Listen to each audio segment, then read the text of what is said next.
Donc, bonjour tout le monde, bienvenue à cette conférence du 11 février sur la plateforme Répit Aidant qui est organisée par l'Institut de soins palliatifs et de fin de vie Michel Sarrazin, Université Laval. Je me présente, je m'appelle Hélène Tautte, je suis une collaboratrice de l'Institut et je serai votre animatrice pour la journée. Donc, ce midi, on a le plaisir d'accueillir Monsieur Denis Chenevert, qui est professeur titulaire au département de gestion des ressources humaines à HEC Montréal et directeur du pôle santé, qui va nous présenter la plateforme et il est accompagné de Monsieur Stéphane Lauzon, qui est technicien en administration et spécialiste technique entre aidants et responsable de l'implantation de la plateforme Répit Aidant. Avant de débuter la présentation, nous avons quelques informations générales à vous transmettre.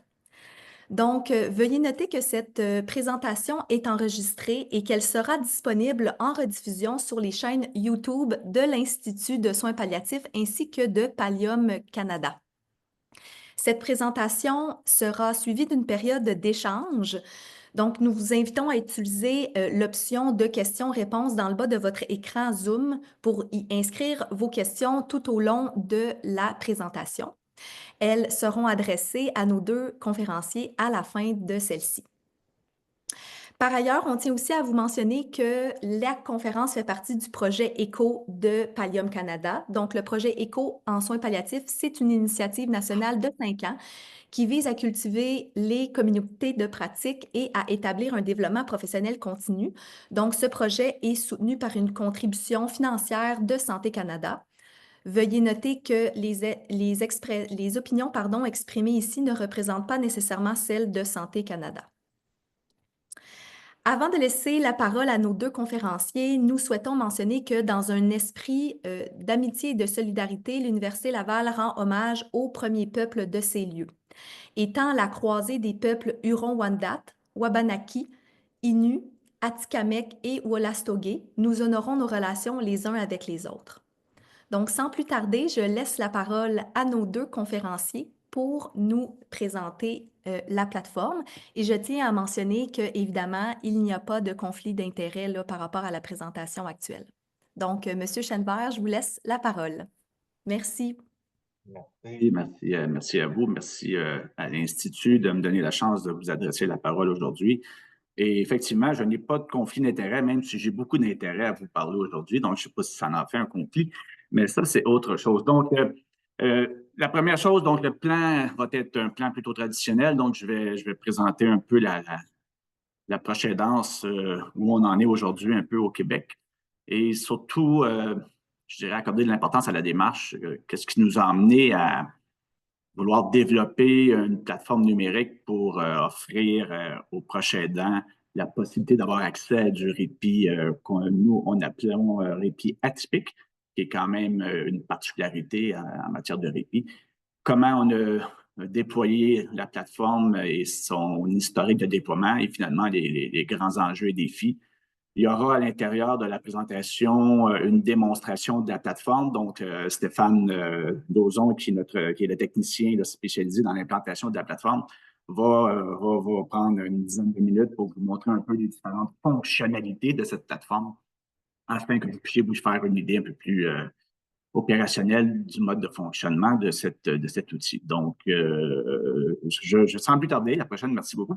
Donc, la prochaine danse aujourd'hui, bon, comme vous le savez, la question de la prochaine danse est un élément sur lequel le gouvernement a mis quand même un certain nombre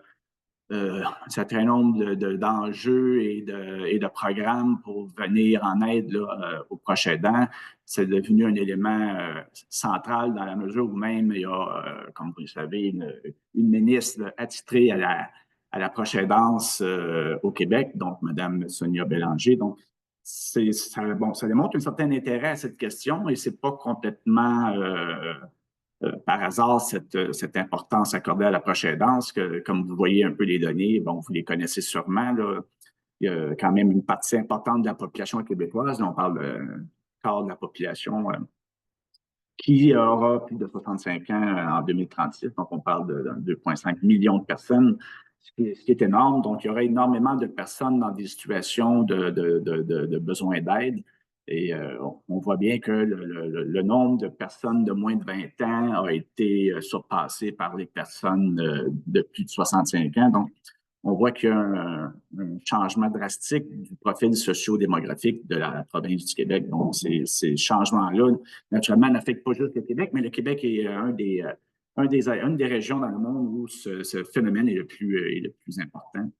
Donc, lorsqu'on analyse la question de la prise en charge des personnes aînées, il n'y a aucun modèle actuel qui permet de répondre à cette question-là. Il y a en fait, que ce soit en hébergement de longue durée, que ce soit de n'importe quelle façon relativement au modèle actuel, la prise en charge de ces personnes n'est pas réaliste en fonction du modèle actuel. Donc, surtout les économistes de la santé se rejoignent sur ce constat.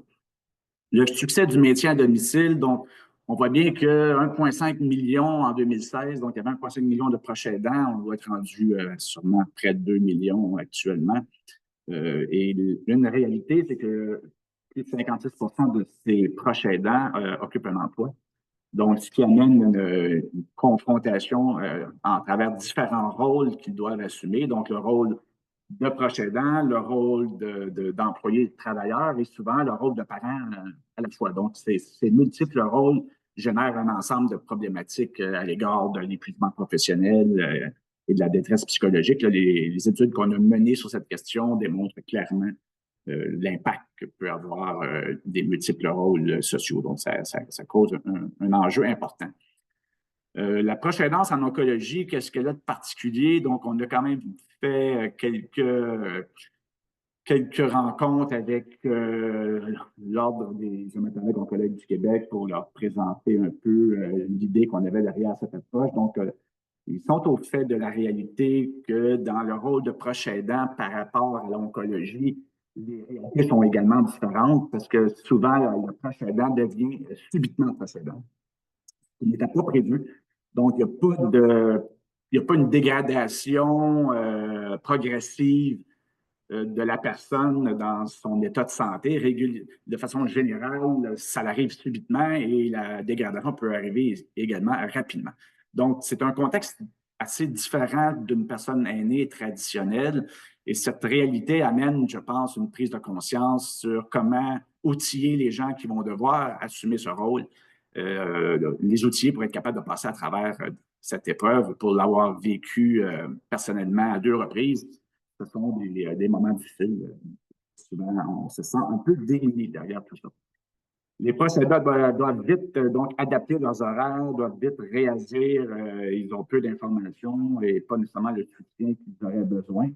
Et c'est un peu donc l'idée derrière cette plateforme, c'est comment réussir à offrir à des gens qui auraient besoin de prendre un répit, le moyen d'y avoir accès de façon équitable.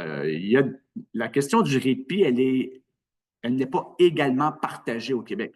C'est-à-dire qu'il y a des régions dans lesquelles les services sont assez bien organisés, d'autres régions, il n'y a à peu près rien. Et on sait très bien que l'équité en matière de santé est un concept fondamental dans les dimensions importantes de la santé de la population. La question de l'équité, c'est-à-dire l'accès aux services, c'est un élément central. Donc, la plateforme a un peu l'objectif en partie de permettre de répondre à cette question d'équité, donc de donner accès aux mêmes services à tout le monde, peu importe sa région de domiciliaire. Donc, c'est un élément important. Prochaine, s'il vous plaît. Donc, si on continue, la proche aidance a besoin de répit. Donc, ils ont un accès souvent assez difficile au répit en question. Le temps d'attente peut être assez long.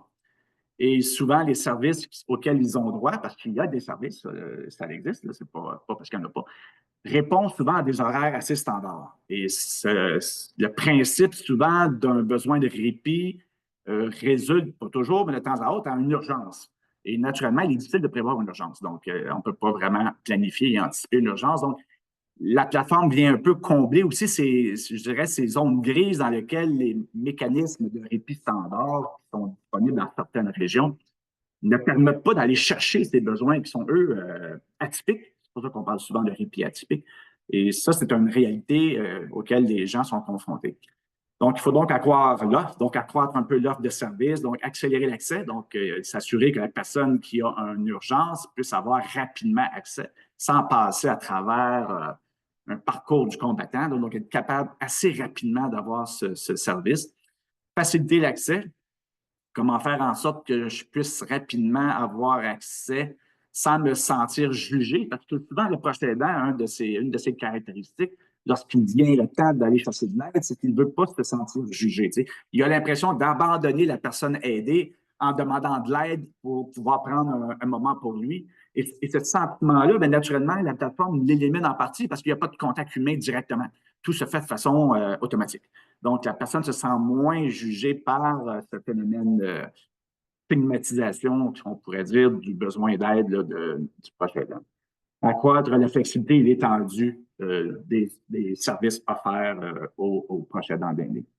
Donc, il faut mieux comprendre les enjeux de l'approche aidance au Québec et la plateforme, par sa particularité, permet de suivre en temps continu l'ensemble de l'évolution de l'approche aidance, c'est-à-dire à quel moment les gens font une demande, pour quel type de besoin ils font une demande, est-ce que ça a lieu le week-end, la semaine, le matin, le soir, quelle est la qualité des services rendus. Donc, la plateforme collecte un ensemble d'informations qui est disponible et qui permettent de suivre et d'avoir un œil sur l'évolution des besoins et des enjeux de la prochaine danse au Québec. Suivant.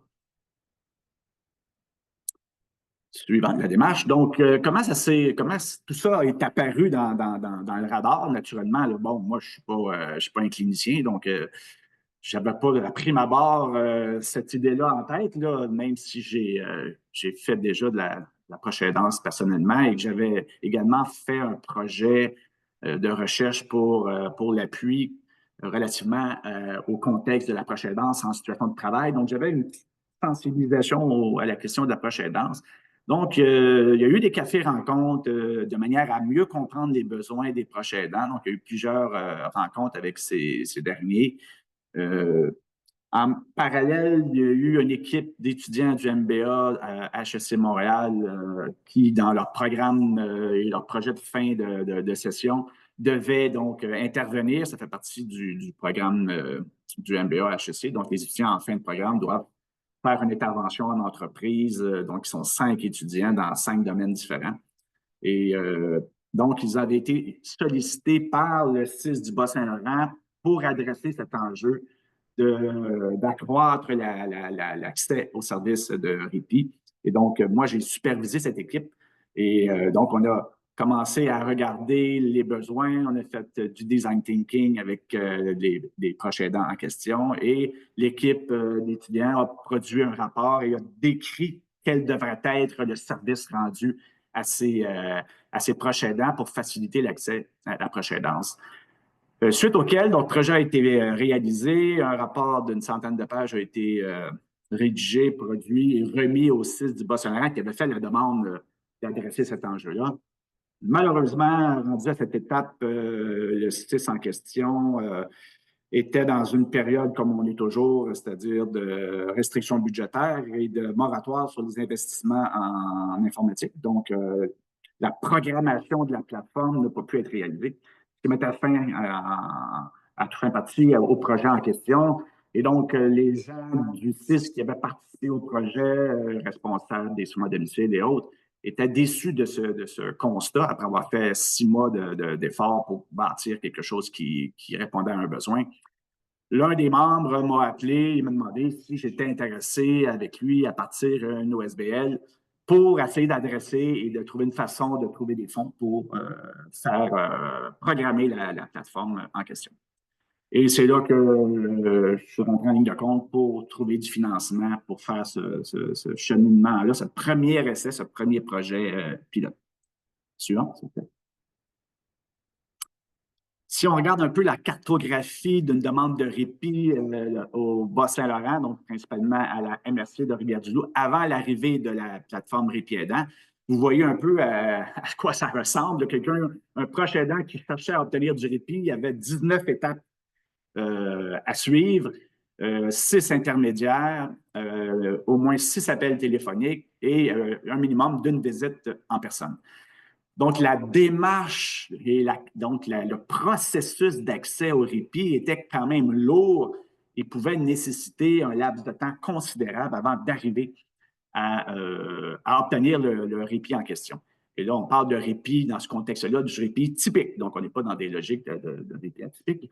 Donc, on voit bien que cette réalité-là, lorsque les étudiants ont cartographié le processus d'accès au répit, a confirmé qu'il fallait trouver une solution, une approche différente pour pouvoir offrir ce service parce que, bon, ça devenait un peu irréaliste pour certains de passer à travers l'ensemble de la démarche.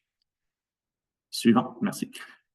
L'autre élément qui a été constaté, naturellement, comme tout le monde le sait, la pandémie a eu un effet, beaucoup d'effets négatifs, mais a quand même eu quelques effets positifs, dont celui d'accroître la littératie numérique chez les personnes de 65 ans et plus.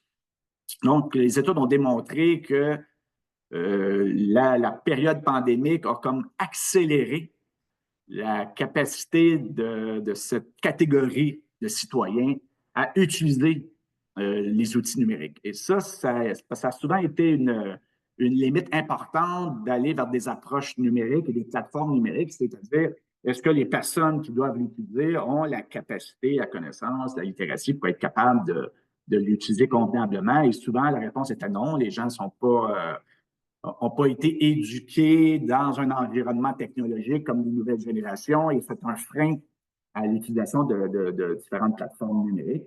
On voit bien que pendant la pandémie, il y a eu une croissance importante chez les personnes de 65 ans et plus capables de pouvoir travailler, utiliser les différentes plateformes numériques à leur disposition. Donc, il y a une croissance, et il faut bien aussi se le dire, dans une décennie d'ici, cette question de capacité à utiliser les différents réseaux, les plateformes numériques n'existera plus parce que les gens de l'autre génération, donc la mienne particulièrement, et celle qui a suivi la mienne, sont des gens qui ont, pour beaucoup, œuvré là-dedans depuis leur naissance. Là. Et donc, ce ne sera plus un enjeu dans peu de temps d'ici, ce ne sera plus un réel enjeu, tout ce qui touche la numérisation. Donc, suivante, s'il vous plaît. Donc, l'idée, donc, elle est très, très simple, du moins théoriquement. Stéphane pourrait vous parler que c'est complexe à mettre en œuvre, mais bon, moi, je suis du côté plutôt conceptuel. Et donc, l'idée, c'est on a un groupe de proches aidants qui ont des besoins. Et de l'autre côté, on a des accompagnateurs qui proviennent de différents organismes communautaires qui offrent des services de répit. Ils peuvent provenir du chèque emploi-service, ils peuvent provenir de différentes sources. L'idée, c'est de créer cette banque d'accompagnateurs qui vont mettre sur la plateforme leur disponibilité, leurs caractéristiques, leur formation et leurs compétences. Et de l'autre côté, des proches aidants qui vont décrire le besoin auquel l'aider s'attend à recevoir. Donc, les caractéristiques de l'aider, est-ce que la personne souffre d'Alzheimer, est-ce qu'elle a des problématiques de mobilité, un certain nombre de caractéristiques caractérisent finalement le service souhaité. Et la plateforme va jumeler de façon automatique les accompagnateurs avec les besoins des proches aidants, de manière à ce que le proche aidant, en quelques minutes, je dirais, c'est instantané, reçoive des suggestions d'accompagnateurs avec l'évaluation que les accompagnateurs en question ont reçue par rapport à la qualité de leur service. Donc, il y a tout un système, là, Stéphane pourra mieux vous le présenter lors de la démonstration. Et je passerai peut-être à ce stade-ci aux petites vidéos. Et merci de signaler si vous l'entendez, parce qu'on a fait des petits tests.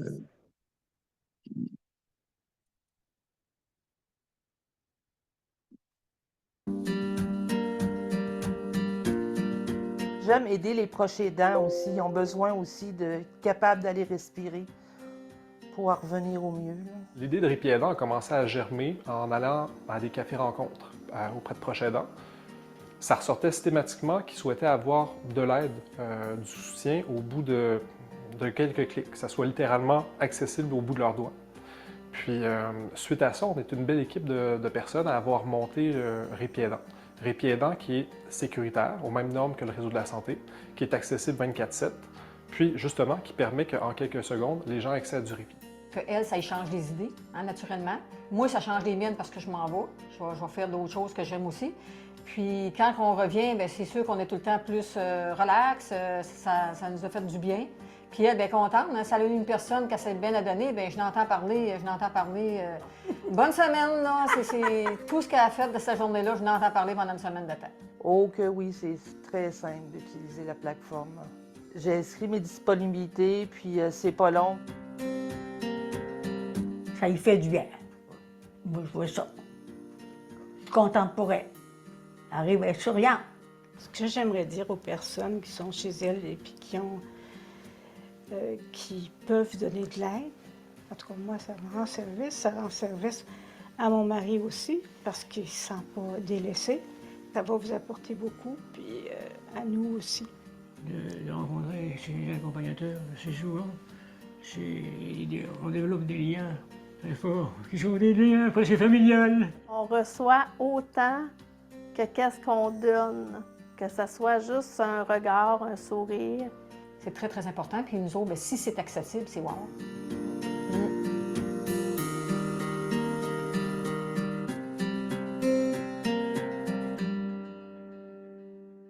Merci.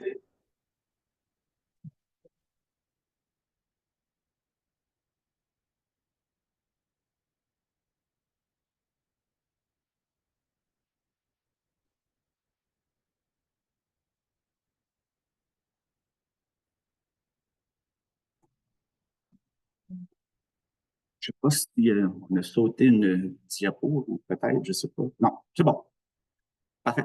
Donc, bon, comme vous voyez, bon, l'idée, elle est quand même assez simple, c'est de pouvoir permettre à des gens qui ont besoin rapidement d'avoir accès, de pouvoir y avoir. Donc, on voit bien que les bénéfices escomptés de la plateforme, c'est sa rapidité à avoir du répit. Donc, en quelques secondes, quelques minutes, on a une réponse. Ça peut avoir lieu à n'importe quel moment de la journée et de la semaine. C'est une des particularités qu'on voulait offrir et c'était un des besoins qui a émergé des cafés-rencontres qu'on a réalisés. Les gens soulevaient l'importance que ça peut être le soir, ça peut être le week-end.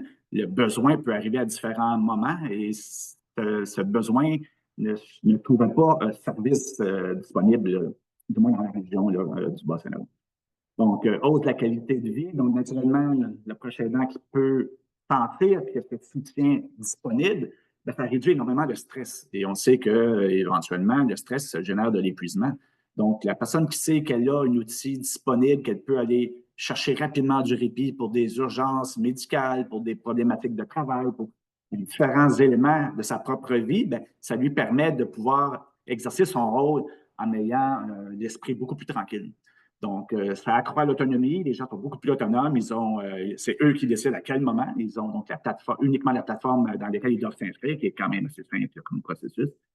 Ça renforce le maintien à domicile. Les proches aidants étant moins épuisés, bien, ils sont davantage disposés à donner de l'aide à l'aider. Donc, ça permet aussi un meilleur milieu de vie pour l'aider. Ça permet je dirais, de prolonger, d'améliorer le maintien à domicile. Et on sait très bien qu'avec la quantité de personnes âgées qu'il va y avoir au Québec, il n'y a aucun moyen en termes d'hébergement de pouvoir combler ce besoin. Il faut absolument que les soins à domicile et tout ce qui tourne alentour des soins à domicile soient améliorés pour permettre ce maintien à domicile. Et la plateforme est un outil, naturellement. Bon, c'est pas une panacée en soi, mais c'est un outil qui peut aider à garder ce maintien-là. Diminuer les barrières existantes, donc comme je parlais, la gêne, le nombre d'intermédiaires, vous n'avez pas besoin d'appeler quelqu'un, de compter votre vie. Vous avez accès directement au répit que vous avez besoin. Organismes communautaires, donc naturellement, tous les organismes communautaires qu'on a approchés, pour la plupart, ont vu la plateforme comme étant un outil très intéressant pour eux. Eux ont des ressources, mais ils sont souvent incapables de trouver la façon de jumeler rapidement ces ressources avec les besoins en proche aidance. Donc, la plateforme, pour eux, est un outil qui leur permet de rapidement améliorer leur efficience en termes de services rendus. Donc, on a un certain nombre d'organismes qui font partie de l'expérience. Ça a aussi la possibilité de nous donner une information directe sur la réalité de la proche aidance, son évolution et la satisfaction des gens. Donc, ça permet aussi une baisse des hospitalisations. Naturellement, ça, on n'a pas encore réussi à faire la démonstration. Là, il y a un projet de recherche en cours qui analyse tous les données relativement à ceux qui utilisent la plateforme pour être capable de voir les impacts en termes d'hospitalisation. Donc, est-ce que les aidés sont moins propices à une hospitalisation lorsque le proche aidant est plus en mesure de les soutenir?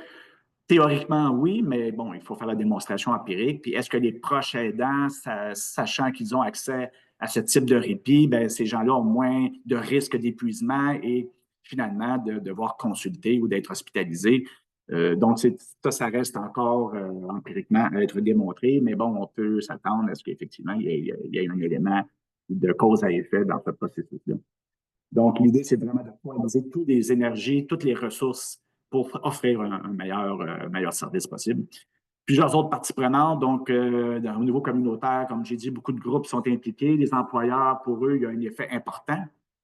Si le proche aidant est capable d'avoir du répit à des moments qui sont à l'extérieur de ses heures de travail, bien, pour l'employeur, c'est un plus, naturellement, parce que l'étude qu'on a faite sur les proches aidants en situation de travail démontrait significativement les conséquences sur l'absentéisme et le présentéisme des gens qui ont des responsabilités de proche aidance. Et naturellement, ce sont des coûts importants pour les employeurs. Donc, la plateforme permet cette flexibilité-là qui donne une possibilité aux proches aidants de pouvoir exercer certaines fonctions en dehors des heures de travail, dont celle d'avoir accès à du répit. Les professionnels de la santé, également, ça leur permet d'alléger une partie de leur tâche parce que tous les appels, toute la logistique en travers les différentes les soins à domicile, le SAPA, les différents intervenants communautaires, toutes ces étapes qu'on a vues tantôt dans le processus d'accès à un répit, bien, il y a du monde derrière ça. Il y a des professionnels de la santé qui doivent offrir ce service-là. Et donc, naturellement, la plateforme va permettre de réduire la charge de travail et leur permettre de faire je dirais, des actions pour les accompagnateurs, bien, pour eux, c'est également très intéressant. Puis ça leur permet également d'offrir des services à n'importe quelle heure selon leur disponibilité. Quelqu'un qui est disponible le week-end, bien, il est capable d'avoir la possibilité d'aller offrir du répit parce que la plateforme lui permet de le faire. Ou il y a des disponibilités le soir, bien, il y a des proches aidants qui ont besoin d'avoir un répit à un moment donné en soirée pour différentes raisons. Donc, ça permet aussi à ceux qui veulent accompagner, qui offrent des services, d'avoir accès à une plage beaucoup plus large en termes de capacité. Et finalement, les chercheurs, comme je vous dis, il y a une équipe de recherche dont je fais partie qui travaille sur l'analyse de toutes les données produites par la plateforme pour être capable de mieux analyser ses besoins futurs et de faire évoluer la plateforme parce qu'elle doit évoluer naturellement. La plateforme informatique doit suivre l'évolution. Donc, démonstration, donc c'est là que Stéphane rentre en ligne de compte. Donc, je vais le laisser faire la courte démonstration. Bonjour, je vais vous partager mon écran. C'est ça. Voilà. Je n'ai pas partagé le bon écran encore. Excusez-moi.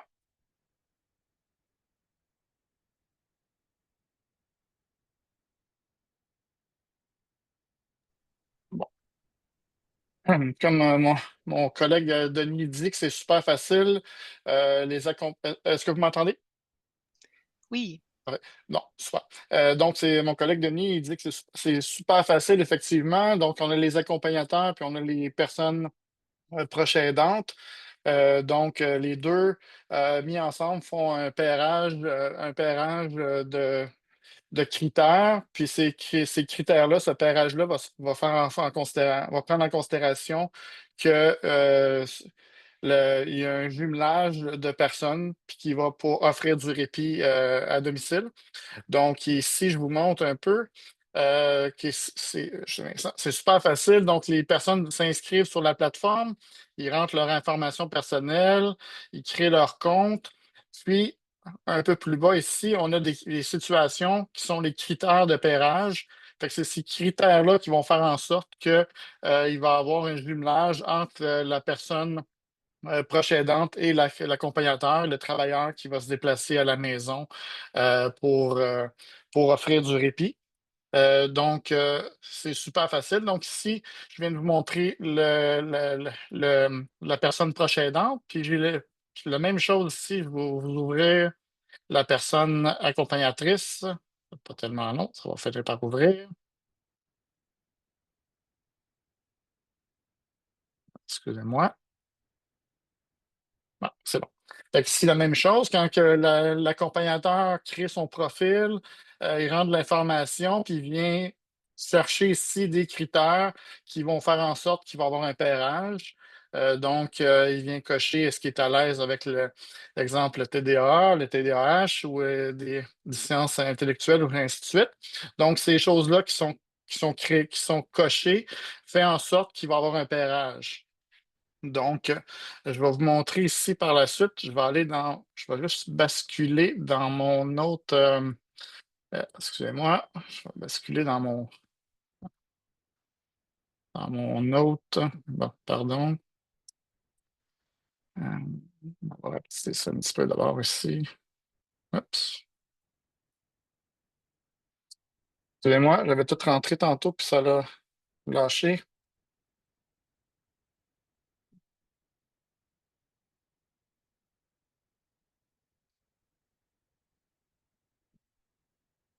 Ici.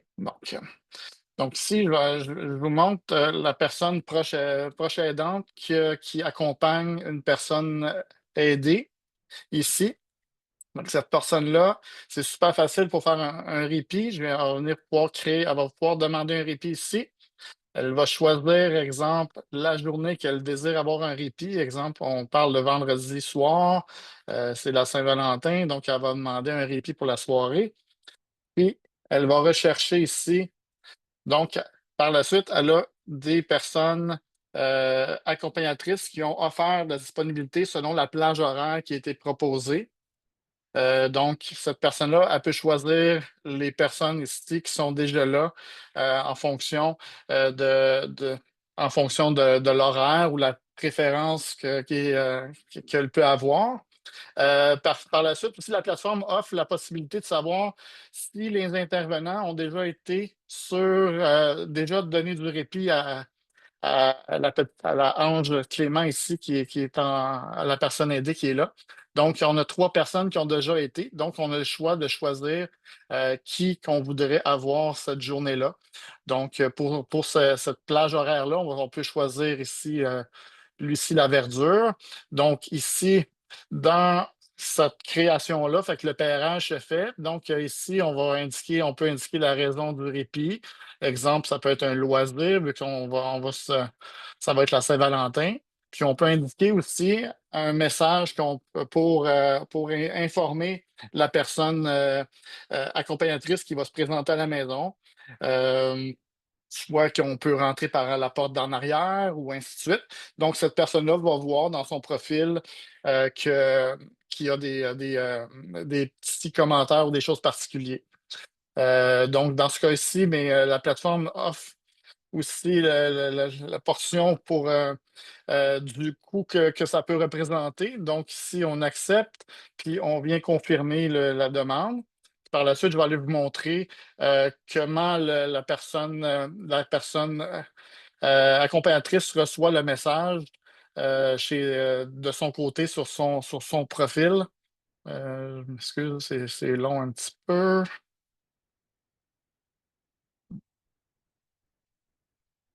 Super. Donc, ici, le message fait ça indique que le répit était proposé à Mme Laverdure, puis que l'information se représente sur son profil à elle. Donc, moi, je vais vous montrer que je vais juste changer de profil, puis je vais aller me connecter sur Mme Laverdure pour vous montrer son cheminement. Ici, travailleur, on va aller chercher.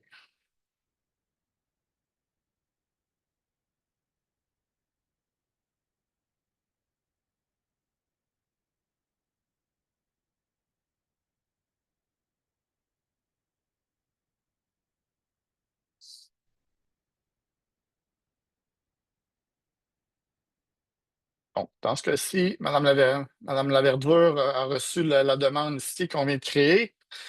Puis, elle peut valider ou l'accepter ou le refuser. Donc, si elle l'accepte, il va avoir un message. Fait que le pairage est fait entre les deux par la suite, mais la personne proche aidante, selon l'évaluation, elle peut venir comment elle peut donner son opinion sur ce qu'elle a reçu la dernière fois ou ce qu'elle a fait la dernière fois. Elle peut envoyer un message sur la plateforme, ainsi de suite, là. Fait qu'il y a plein d'informations qui peuvent se partager. Donc, c'est ça. Est-ce que tu veux que je donne autre chose, Denis? Je ne sais pas si je fais le tour un peu de pairage avec les deux. Non, je pense que c'est bien. Ça donne une idée un peu du Ouais, mode de fonctionnement de la plateforme. Comme tu dis, il y a un ensemble de données après ça qui peuvent être compilées pour analyser différents paramètres là, pour mieux comprendre. Puis on va voir quelques statistiques là, que je vais présenter. Donc, merci beaucoup, Stéphane, pour la démo. ça fait plaisir. Ça fait plaisir.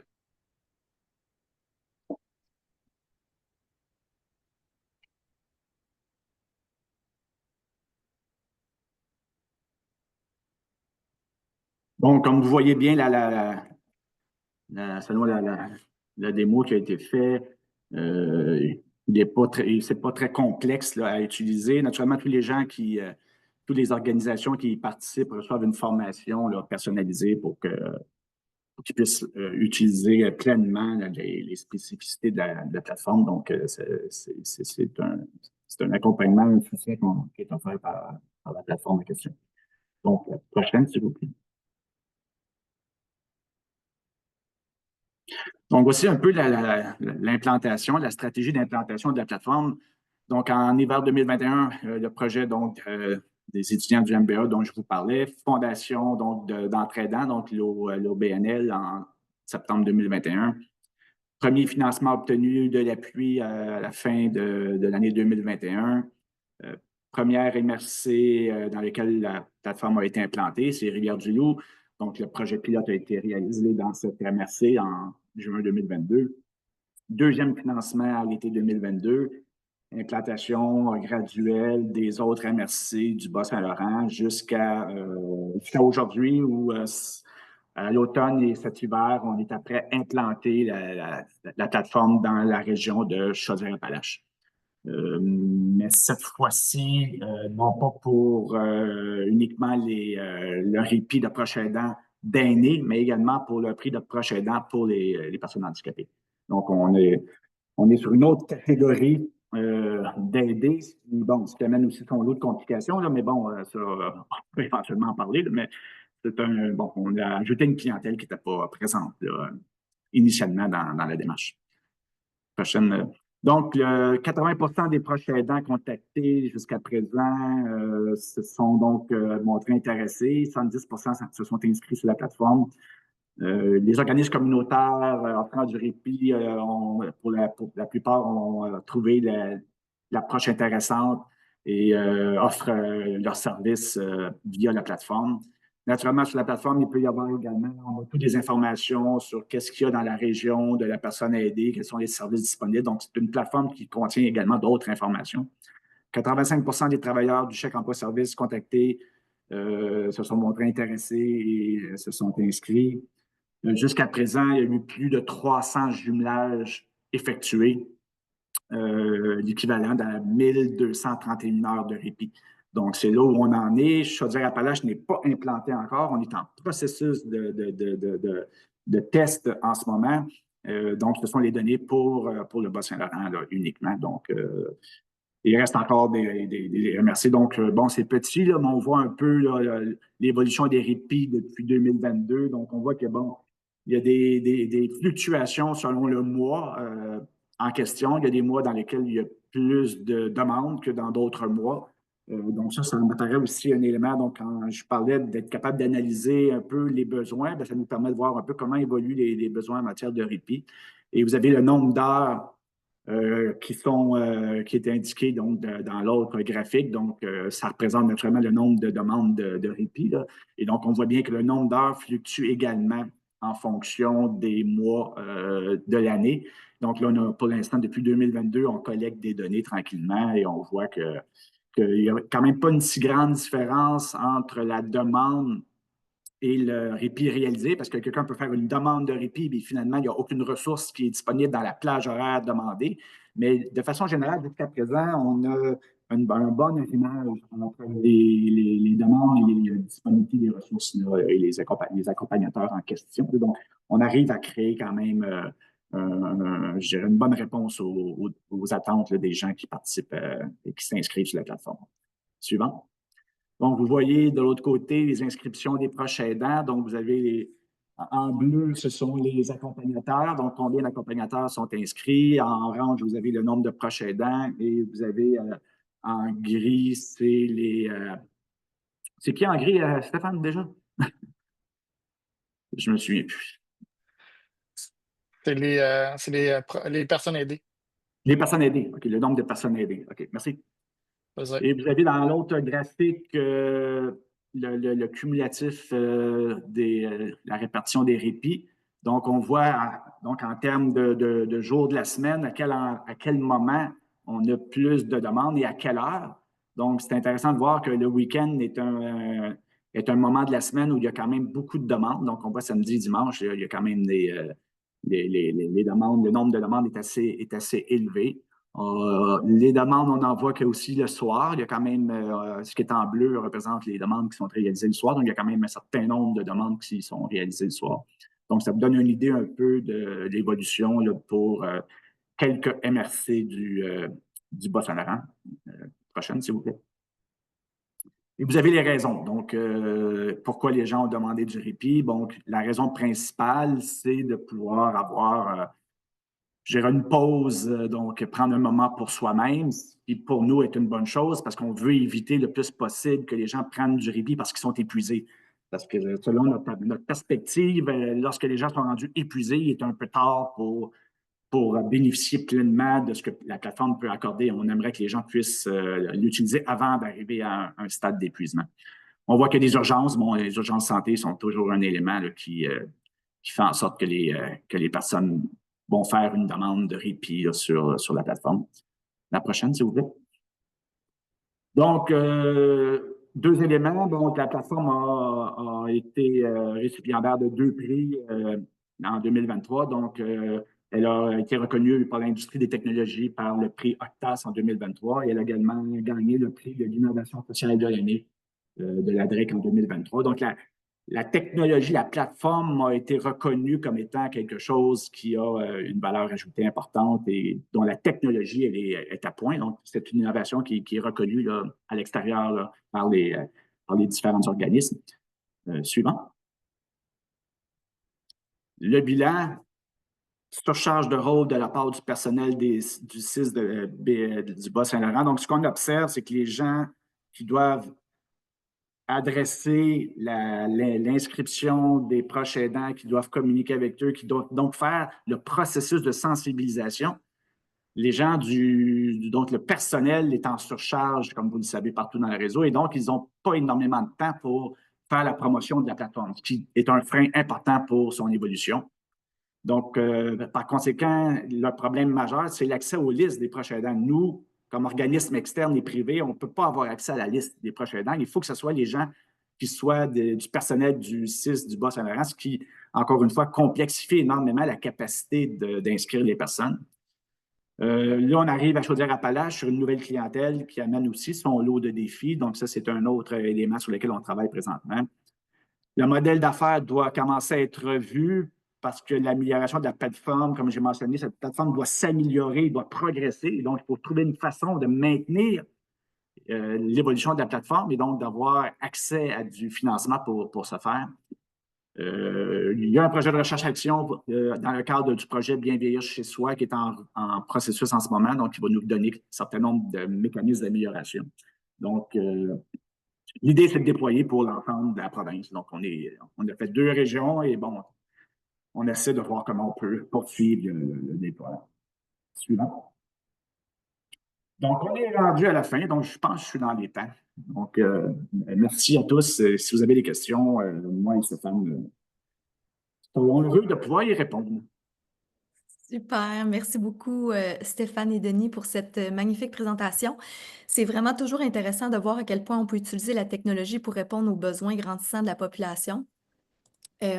Donc, j'invite notre auditoire à poser leurs questions directement dans le clavardage ou à utiliser l'option de questions et réponses directement dans Zoom en bas de votre écran. Donc, on a plusieurs questions déjà de nos auditeurs.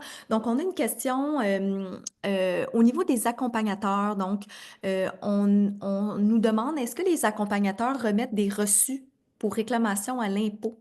Et comment se font les paiements? Est-ce que c'est par virement direct? Est-ce que c'est comptant? Une très, très bonne question. Pour l'instant, la plateforme n'est pas transactionnelle. Donc, il n'y a pas aucune transaction qui se fait via la plateforme. Pour des raisons que vous pouvez imaginer, là, lorsqu'on rentre sur une plateforme transactionnelle, la question de sécurité est décuplée. Là, et donc, pour l'instant, on n'a pas été dans cette direction-là parce que ça amènerait un ensemble de transformations informatiques de la plateforme. Donc, on n'est pas là-dessus. Pour ce qui est du bas salarial, la question ne s'est pas posée parce que les gens qui travaillent, donc les accompagnateurs, sont tous des accompagnateurs dans le cadre du chèque emploi-service. Et donc, c'est payé par le CLSC. Donc, par conséquent, il n'y a pas de transaction qui se fait via la plateforme. Donc, les gens qui offrent le service l'offrent via le CLSC qui, lui, assume le paiement selon les modalités de paiement qui sont là pour le chèque emploi-service. Naturellement, comme vous avez vu passer, Santé Québec avait laissé sous-entendre qu'il était pour réduire la portée du chèque emploi-service. Le ministre a répondu dans les médias. En tout cas, bon, vous voyez un peu l'idée, là. Et donc, bon, on ne sait pas trop comment ça va évoluer. Pour ce qui est de Chaudière-Appalaches, là, c'est une autre question. Parce que dans Chaudière-Appalaches, la question du chèque emploi-service n'est pas présente de la même manière qu'elle l'est dans le Bas-Saint-Laurent, parce que, bon, c'est complètement, comment je pourrais dire, c'est pas homogène, l'approche avec le chèque emploi-service, ça dépend de chaque région. Et dans ces cas-là, naturellement, la transaction va se faire directement entre l'accompagnateur et le proche aidant. Donc, c'est eux qui vont négocier la question financière, lorsqu'il y aura question financière. Et à moins que Stéphane, parce que Stéphane qui implante, là, Stéphane, tu pourrais ajouter quelque chose au niveau financier, mais j'ai l'impression que ça va être un peu comme ça que ça va fonctionner parce qu'on, pour l'instant, on ne veut pas devenir une plateforme transactionnelle pour un ensemble de problèmes que vous pouvez imaginer. Stéphane, je ne sais pas si tu as... Tu as très bien répondu, Denis. C'est exactement ce que tu as dit pour le Bas-Saint-Laurent ainsi que Chaudière-Appalaches. OK, merci. Super, génial. On a aussi une autre question à l'effet du recrutement. Donc, comment on effectue le recrutement pour s'assurer, dans le fond, de la qualité des services des gens qui vont offrir le répit? C'est ça, dans le cadre du Bas-Saint-Laurent, les personnes du chèque emploi-service sont tous connues du CLSC. Donc, tous les gens, les accompagnateurs sont des personnes connues du CLSC qui ont été évaluées pour antécédents judiciaires et autres. Là, toutes ces vérifications ont été faites. Les compétences, les certifications qu'ils possèdent ont été validées. Et donc, lorsque ces gens-là inscrivent les caractéristiques de leurs compétences, ces éléments-là ont été validés par le CLSC. Donc, ça, c'est une première chose. Dans le cas des organismes communautaires qui offrent des ressources, c'est les organismes communautaires qui font cette validation. Donc, si ça ne passe pas par le CLSC, bien naturellement, ce n'est pas le CLSC qui va être en charge, mais les organismes communautaires qui offraient déjà le service de toute façon ont des processus de validation des compétences en question. Donc, moi, je ne suis pas un clinicien, mais je sais qu'il y a un ensemble de compétences dépendamment de l'acte que la personne doit poser. Là. Et donc, ça, c'est validé soit par l'organisme communautaire ou, dans le cas du chèque emploi-service, par le CLSC lui-même. Donc, je ne sais pas si ça répond à la question, mais les gens qui donnent leur service ont été vérifiés pour s'assurer que les caractéristiques sont réelles. Ce pas des caractéristiques qu'ils ont inventées. Ça a été validé, c'est des caractéristiques. Ils ont une diplomation, une certification, ça a été validé. Donc, pour le moment, dans votre vision du développement de la plateforme, ça ne sera pas une plateforme qui va être ouverte à tous, sans nécessairement aucun encadrement, soit d'organismes communautaires ou des gens. Pas pour l'instant, à cause justement de cette... parce que bon, il y a toujours un risque, naturellement, quand tu envoies quelqu'un chez une personne. Et souvent, ces personnes ne se connaissent pas nécessairement. À la première vue, là, des fois, c'est une nouvelle personne. Et donc, il faut que le proche aidant soit conscient que l'accompagnateur possède réellement les compétences qu'il est indiqué. Parce que sinon, naturellement, on peut avoir des problématiques au niveau médical et autres. Et ça, naturellement, on ne peut pas se permettre ce genre de choses-là, là, naturellement. Donc, effectivement, c'est un des éléments importants. Et donc, on ne peut pas ouvrir la plateforme à l'ensemble du Québec présentement parce que bon, il faut s'assurer qu'on a les accompagnateurs nécessaires pour accompagner les gens. Et c'est toute cette question d'arrimage entre l'offre et la demande qui est complexe. En termes économétriques, il va falloir trouver un algorithme. Là, on est après à travailler là-dessus pour être capable de dire, bien, si on a tant de proches aidants, ça représente combien d'accompagnateurs nécessaires sur une période de 6 mois, par exemple. Ça, il faut trouver une façon de modéliser cette réalité qui n'est pas évidente là, à première vue. Là. Et donc, là, on travaille, l'équipe de recherche travaille un peu sur ces questions-là pour essayer de comprendre comment on pourrait le faire, mais je ne pense pas qu'un déploiement dans l'ensemble du Québec puisse se faire sans passer région par région, parce qu'il y a une compréhension et une dynamique différente d'une région à l'autre, et ça, il faut se l'approprier pour être capable de s'assurer que la plateforme répond aux besoins. Définitivement. On a aussi un participant qui nous demande s'il y a un appel téléphonique de clarification ou d'explication à la personne au niveau de ses besoins ou des tâches effectuées entre le jumelage et le répit, ou tout se fait directement sur la plateforme dans les Tout se champs. fait directement sur la plateforme. Lorsqu'on utilise une plateforme, la première chose qu'il faut comprendre, c'est qu'on doit changer ses processus de travail. Si on utilise les mêmes processus qu'on utilisait, la plateforme n'a aucune utilité. Donc, il faut changer sa façon de voir les choses. Effectivement, ça peut être déstabilisant. Et ça, on l'a vu à Chaudière-Appalaches, parce qu'on est après de l'implanter. Stéphane pourra renchérir. Quand tu fais affaire à un enfant handicapé, c'est sûr que les parents sont un peu, je dirais, réticents à laisser rentrer une personne avec laquelle ils n'ont pas eu une discussion. Donc, cette discussion, elle est possible. Elle n'est pas exclue. Il y a toujours quelqu'un il y a toujours quelqu'un quelque part qui peut répondre. Ça, on n'a pas exclu cet élément-là. Mais on a fait de le limiter le plus possible, parce que sinon, on va retomber dans le processus initial et là, on s'en sort. Non, c'est ça. Naturellement, c'est un enjeu. Et ça a été soulevé lors de l'implantation à Chaudière-Appalaches. Et on a dit effectivement, il faut mettre à la disponibilité un appel éventuel pour qu'il y ait ce premier contact là, avant l'arrivée de l'accompagnateur. Parce que là, il peut y avoir des situations plus complexes. Plus délicate, définitivement. Ou, par exemple, est-ce que dans votre réflexion, venir bonifier le profil de la personne qui va aider, par exemple, lui permettre d'enregistrer une vidéo d'elle, de mettre une photo, ce genre de choses-là, est-ce que c'est des trucs qui C'est sûr qu'il peut y avoir une communication par texto, parce que tout ça est disponible lorsque le jumelage se fait. Donc, les gens peuvent échanger de l'information et pourraient effectivement avoir... Après, naturellement, c'est à eux de gérer leur relation. Un coup que le jumelage est réalisé, la personne peut rentrer en contact là, pour expliquer les choses. Ça, c'est tout à fait possible parce que là, ils sont reliés ensemble. Donc, ils ont les coordonnées de l'un et de l'autre. Donc, ça, c'est tout à fait réalisable. Effectivement, c'est sûr que bon, on réfléchit là, encore, comme je vous dis, l'implantation n'est pas terminée en ce moment. Là, on est en processus. Là, et il y a ce genre d'enjeux qui ont été soulevés qu'il faut essayer de voir comment on peut pallier sans dénaturer l'esprit de cette automatisation, parce que ça, il faut que ça reste, parce que c'est ça qui donne l'avantage de la plateforme en question. Oui, c'est la rapidité. Naturellement, chaque évaluateur chaque accompagnateur reçoit une évaluation. Donc, il y a ça aussi qui peut être un élément intéressant parce que vous avez les commentaires de ceux qui l'ont utilisé. Donc, les gens qui ont utilisé cet accompagnateur mettent des commentaires sur son profil. Il y a un processus d'évaluation. On sait comment il a été apprécié. Donc, c'est aussi une information. Et dès qu'il y a un problème, il y a ce qu'on appelle un pilote, un responsable, qui va immédiatement interagir et qui va communiquer avec l'accompagnateur pour s'assurer de comprendre qu'est-ce qui s'est passé et éventuellement exclure l'accompagnateur en question. Donc, il y a tout un processus de suivi. Il y a quelqu'un qui suit tous les processus pour s'assurer qu'il n'y ait pas de problématique qui peut s'installer dans la relation en question. En tout cas, le moins possible. Le moins possible. Je vois que Stéphane, tu avais ouvert ton micro. Oui, mais c'est juste pour enchérir, c'est ça pour ce que Denis dit. C'est que quand un accompagnateur s'inscrit sur la plateforme, il peut inclure sa photo. Tantôt, je passais rapidement parce que je ne pensais pas la pertinence. Donc, il peut inclure sa photo. puis il peut inclure aussi une présentation de lui-même. C'est sûr qu'il ne peut pas inclure une vidéo, mais une photo et une présentation par texte, un texte de présentation sur lui, là. Fait que ça, la personne proche aidante a accès à ça quand qui, euh,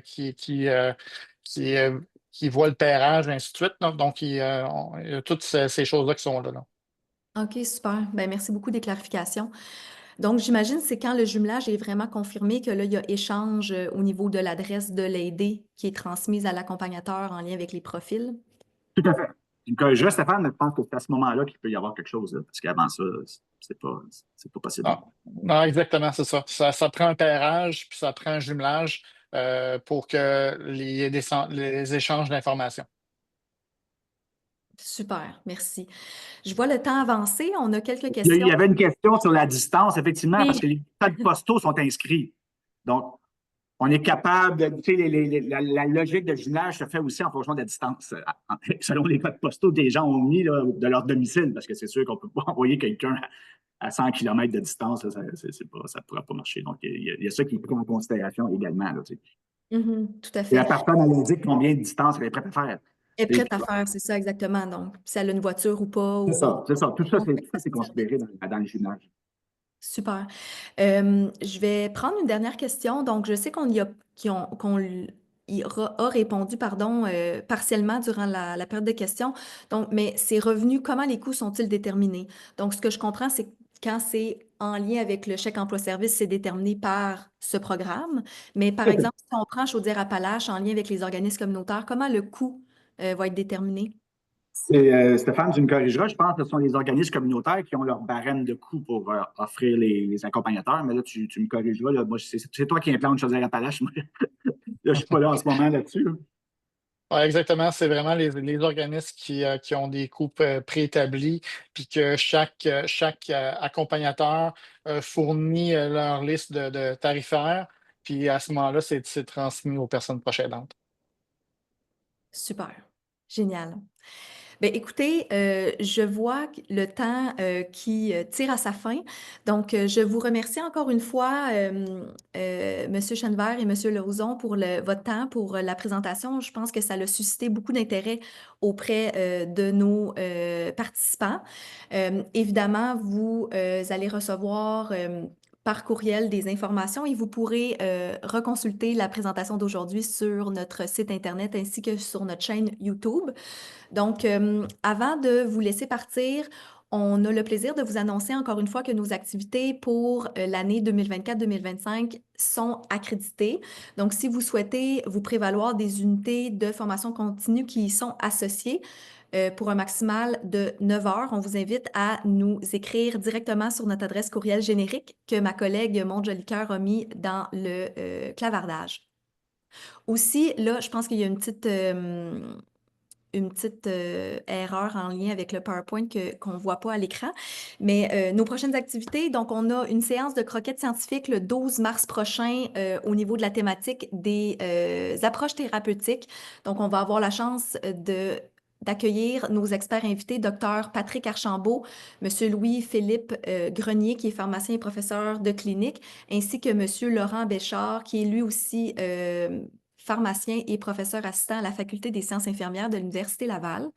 Et nous allons avoir une conférence le 15 avril qui va être sous forme hybride, donc en Zoom, mais également en présentiel à l'Université Laval sur le thème des objectifs de soins en contexte de soins critiques, spécialement au niveau de l'urgence, donc qui va être donné par Dr Philippe Ouellette, donc un médecin urgentologue qui se spécialise en soins palliatifs. Donc, on vous invite grandement à vous inscrire à ces 2 prochaines activités qui vont certainement répondre à vos besoins de formation et de transfert de connaissances. Donc, encore une fois, M. Chenevert et M. Lauzon, merci beaucoup de votre participation à la conférence. Puis, à nouveau, n'oubliez pas de compléter le petit sondage de satisfaction suite à la présentation d'aujourd'hui. Merci beaucoup tout le monde. Merci à vous. Merci à Merci Denis. beaucoup. Bonne fin de journée. Bonne journée. Au plaisir. Au revoir.